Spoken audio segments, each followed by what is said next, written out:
ஒரு சிறு செய்தி. அது 2 பகுதியாக பிரித்து சொல்லுகிறேன். பெண்களை கம்பன் பார்த்த விதம் அற்புதம். ஏனென்றால் அவன் தமிழை நன்கு கற்றவன்.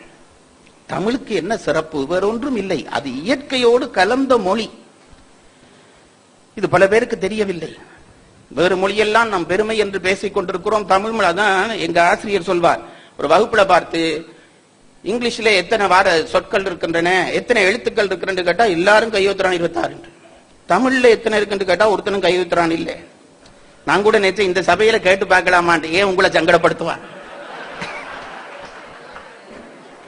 எழுத்து எத்தனை இருக்குன்னு சொல்லிட்டா கூட அதை வரிசையா சொல்லுண்டா சொல்ல தெரியல. ஆங்கிலத்துல ஒரு எழுத்தை மாத்திட்டா ஏதோ உலகமாக பாவம் செய்தவன் மாதிரி இவன் சிரிக்கிறான். அப்பன் பாட்டன் எல்லாம் வெள்ளக்காரன்ல பிறந்தவன் மாதிரி. தமிழ்ல 30 எழுத்துக்கள். இந்த கம்பன் எங்க பிடிக்கிறான் என்று சொல்கிறேன் பெண்மையை. உயிரெழுத்து 12, மெய்யெழுத்து 18. ஒரு எழுத்து ஆயுத எழுத்து. தொல்காப்பியர் போன்ற ஐயாவை வச்சுட்டு சொல்றதுக்கு மன்னிக்க வேண்டும், போன்ற பெரும் இலக்கண ஆசிரியர்களே என்ன சொன்னார்கள், இந்த உயிரெழுத்து 12 உங்களுக்கு தெரியும், ஆனாவில இருந்து அவ்வண்ணா வரைக்கும் உயிரெழுத்து 12, மெய்யெழுத்து உங்களுக்கு தெரியும் 18.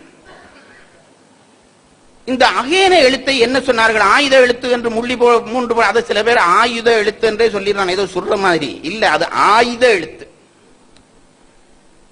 அந்த எழுத்து என்ன எழுத்து என்று கேட்டால் அது ஒரு எழுத்து, அது தனித்து நிற்கும். இதுல என்ன பண்ணினார்கள் நம்முடைய தமிழறிஞர்கள், இலக்கண ஆசிரியர்கள் சொன்னார்கள், இந்த உயிரெழுத்தை ஆண் எழுத்து என்று வகுத்தார்கள். உயிரெழுத்துக்கள் 12 ஆண் எழுத்துக்கள், மெய்யெழுத்துக்கள் 18 பெண் எழுத்துக்கள். இந்த அகேனம் ஒரு எழுத்து அலி எழுத்து. இன்றைக்குத்தான் நாங்கள் இந்த 3 பிறவிகளையும் அங்கீகரிக்க கற்றுக்கொண்டிருக்கிறோம். தமிழன் என்றோ இந்த பிறவி அவன் அவள் அது என்ற 3 நிலையையும் என்றோ ஒத்துக்கொண்டான். திருநங்கைகளுக்கு நாங்கள் அவர்கள் இருக்கிற பொழுதே நான் பெருமையாக நினைத்துத்தான் இதை சொல்லுகிறேன். அவர்களுக்கு ஒரு அங்கீகாரம் கிடைக்கிறது என்று இன்றுதான் நாம் கொடுக்கிறோம் என்று சொல்கிறோமே, தமிழ் என்றோ கொடுத்தது. நான் ஆராய்ச்சி பண்ண எவ்வளவு விஷயம் இருக்கிறது தெரியுமா? 12 ஆண் எழுத்து, 18 பெண் எழுத்து, ஒரு அலி எழுத்து. நீங்க உலகம் முழுக்க கணிச்சு 6வது ஒரு ஆராய்ச்சியாளன் பண்ணி பாருங்க, இந்த விதாசாரத்தில் தான் இருப்போம். இதுல என்ன பண்ணினார்கள்? ஒரு அற்புதம் பண்ணினார்கள். ஆண் எழுத்தை 2ஆக பிரித்தார்கள், குற்றெழுத்து நெட்டெழுத்து. இந்த இலக்கண வகுப்பு தான். குற்றெழுத்து ஒன்றும் இல்லை, ஆ இது குற்றெழுத்து, ஓசை சின்ன குன்றி இருக்கிறது குற்றெழுத்து. ஆ நெட்டெழுத்து. ஆனா ஆவண்ணா இ ஈ உ ஊ. அப்போ இந்த ஆண் எழுத்தை 2ஆக பிரிச்சார்களே, ஒன்று ஓசை குன்றி இருப்பது குற்றெழுத்து, நீண்டு இருப்பது நெட்டெழுத்து. அப்ப என்ன சொல்ல வந்தான் தமிழன் என்றால், ஆம்பளைகள்ல 2 விதமான ஆம்பளைகள் இருக்கிறார்கள். இதெல்லாம் போய் வீட்டில் ஆராய்ச்சி பண்ணப்படாது. அது எப்படி என்று கேட்டால், ஆண்மை உள்ளவர்களாக இருப்பார்கள், குன்றி இருப்பார்கள். ஒரு வீட்டுக்கு போனேன், அந்த வீட்டுல பூனையை எலி துரத்துச்சு. நான் ஏதோ வாய் தவறி சொல்றதா நினைக்கப்படாது, உண்மையாவே சொல்றேன். பூனையை எலி துரத்துச்சு. நான் அந்த வீட்டுக்கார ஐயாட்ட கேட்டேன், அவர் நண்பர், என்னையா பூனையை எலி துரத்துதுன்னு கேட்டேன். அது ஒன்றும் இல்ல, பூனையை நான் வளர்க்கிறேன், எலியை எங்க அம்மா வீட்டுக்கார அம்மா வளர்க்கிறாங்க. இதுதான் குற்றெழுத்து. வலிமை உள்ள ஆண்கள் இருக்கிறார்கள், அது நெட்டெழுத்து. அப்ப ஆண் எழுத்துல எத்தனை வகை பண்ணினார்கள்? குற்றெழுத்து, நெட்டெழுத்து. பெண் எழுத்த 3ஆ பிரித்தார்கள். பெண் எழுத்தை 3ஆ, வல்லினம், இடையினம், மெல்லினம். உங்களுக்கு தெரியும், கசட தவிர ஏரளவல நம்மன. பெண் எழுத்தை எப்படி பிரிக்கிறார்கள்? 3 வகையா பிரிக்கிறார்கள். பெண்கள்ல 3 வகையான பெண்கள் உண்டு. இதெல்லாம் உனக்கு எப்படி தெரியும் கேட்கப்படாது. இப்ப எங்களுக்கு தான் இது நல்லா தெரியும். வேணும்டா அறிவொளி சார்ட்ட கேட்டு பாருங்க. பெண் எழுத்திலே 3 வகையான எழுத்து. வல்லினமான பெண்கள், அதாவது கிட்டத்தட்ட ஆண்களுக்கு சமமாக இருப்பார்கள். இது நான் இப்ப சீரியஸா பேசுறேன். இருக்கிறார்கள் அப்படி, கிட்டத்தட்ட ஆண்களுக்கு சமமாக இருப்பார்கள். இடைத்தனமாக சில பேர் இருப்பார்கள். மிக மென்மையான பெண்களாக சில பெண்கள் இருப்பார்கள். இத தமிழன் எழுத்துல வச்சான். அப்ப ஆண்கள்ல இந்த இடையெழுத்து இல்லையா என்று கேட்டால், ஆண்கள்ல இடையெழுத்து இல்லை. ஒன்று வல்லினம் தான், அடுத்தது மெல்லினம் தான். இந்த அலி எழுத்து என்று ஒரு எழுத்து போட்டோமே அகேனம், அதை ஏன் அது அலி எழுத்து என்று போட்டோம் என்றால், இந்த அகேன எழுத்து செயல்கள்ல வர்ற பொழுது சில நேரத்தில் ஒரு மாத்திரையா வரும், சில நேரத்தில் 2 மாத்திரையா வரும். ஒரு மாத்திரையா வர்றதால பெண் எழுத்து, 2 மாத்திரையா வர்றதால ஆண் எழுத்து, 2மா இருக்கிறதால அலி எழுத்து.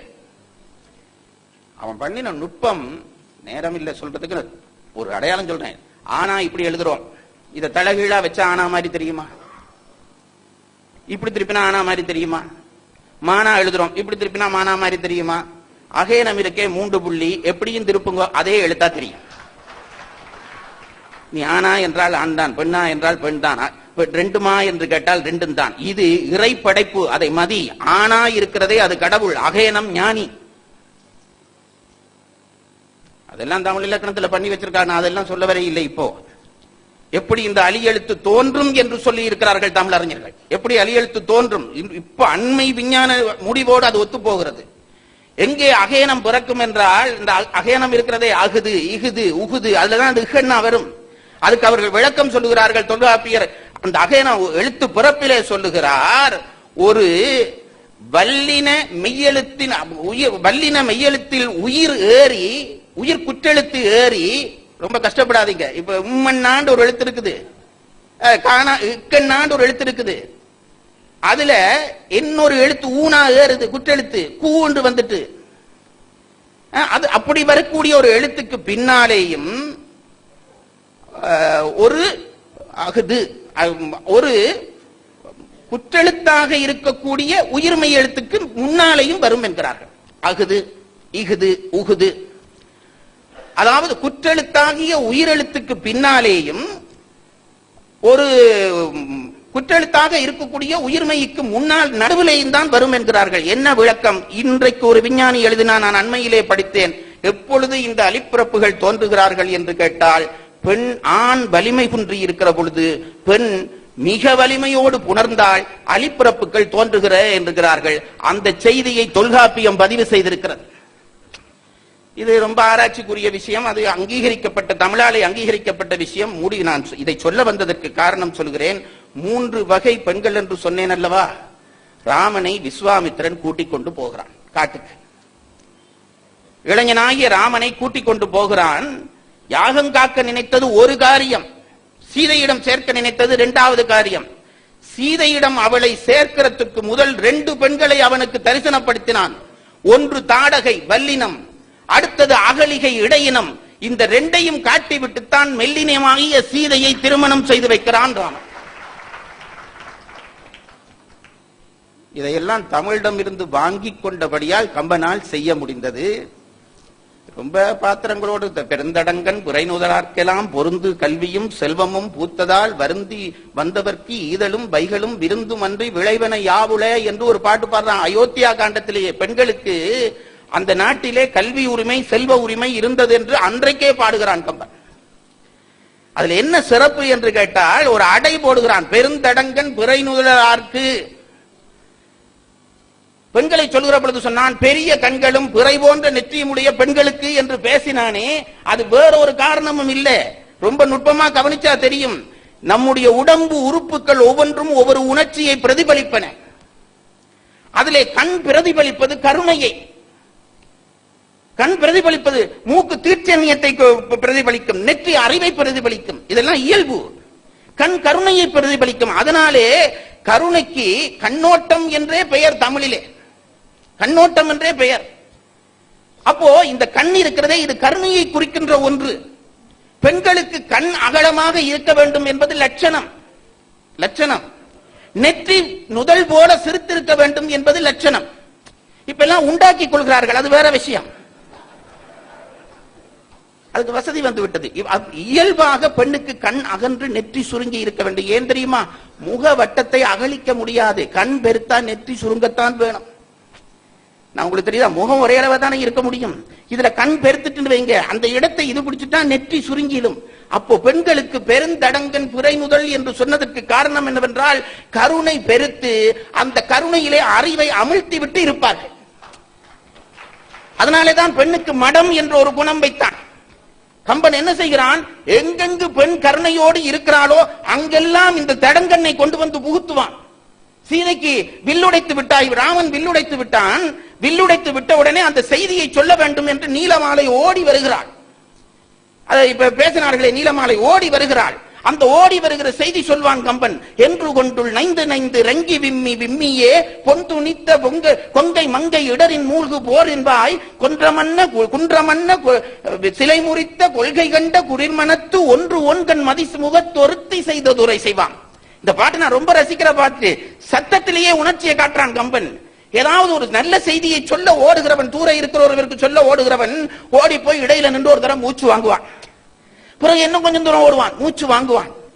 ரொம்ப கிட்டைக்கு வந்துட்டானா நிக்க மனம் வராது, ஒரே ஓட்டமா ஓடுவான். இங்க பாருங்க இந்த பாட்டுல, என்று கொண்டுள் நைந்து நைந்து ரங்கி விம்மி விம்மியே நின்றுட்டான், மூச்சு வாங்கிட்டான். என்று கொண்டுள் நைந்து நைந்து ரங்கி விம்மி விம்மியே பொந்தினித்த கொங்கை மங்கை இடரின் மூழ்கு போதின்பாய், மூச்சு வாங்கிட்டான். அடுத்த 2 வழியில மூச்சே விடாம ஓடுறான். கொன்றம் என்ன கொலை சிலை முறித்த கொள்கை கண்ட குளிர்மனத்து ஒன்று ஒன்கண் மதிமுகத்து ஒருத்தி செய்த துரை செய்வான்.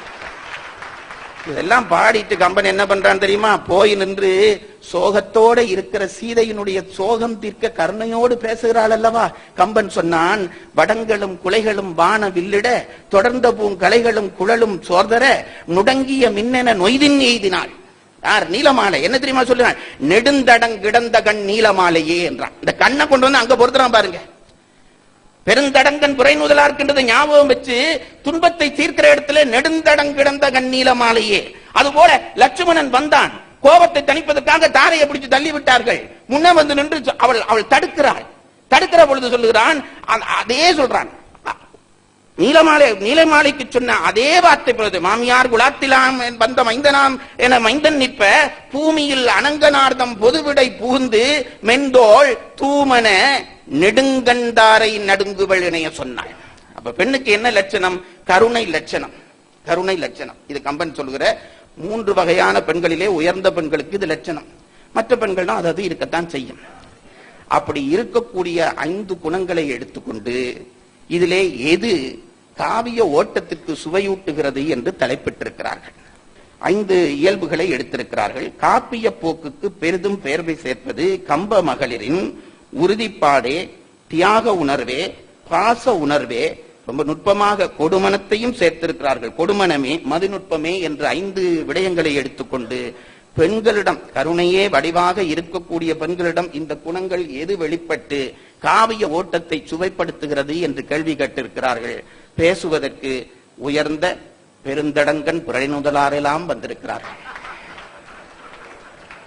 அவர்களே இனி உங்களுக்கு அந்த செய்தியை விளக்கம் செய்வார்கள். முதலிலே மதிநுட்பமல்ல உறுதிப்பாடே என்று வாதிடுவதற்கு எங்களுடைய அன்பு தங்கை பாரதி பாஸ்கர் ஒவ்வொரு நாளும் உங்களை சந்தித்து உங்களுக்கு அறிவை தானம் செய்து கொண்டிருக்கிற அன்பு சகோதரியை தன் வாதத்தை செய்ய வருமாறு தாழ்மையோடு கேட்டுக்கொள்கிறேன்.